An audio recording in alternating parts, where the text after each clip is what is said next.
ଦରୁ ପାଖରେ ଥିବି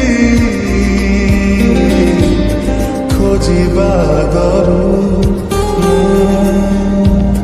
ପହଞ୍ଚି ଯିବି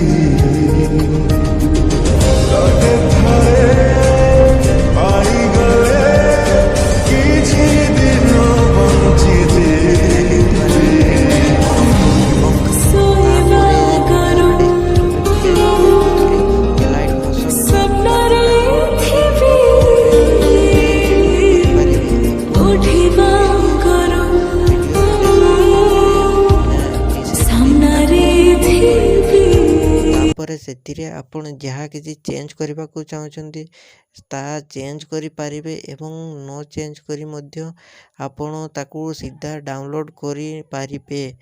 ଯଦି ଭିଡ଼ିଓଟି ଭଲ ଲାଗିଥାଏ ଚ୍ୟାନେଲଟିକୁ ସବସ୍କ୍ରାଇବ୍ ଆଣ୍ଡ ଭିଡ଼ିଓଟିକୁ ଲାଇକ୍ କରିନିଅନ୍ତୁ।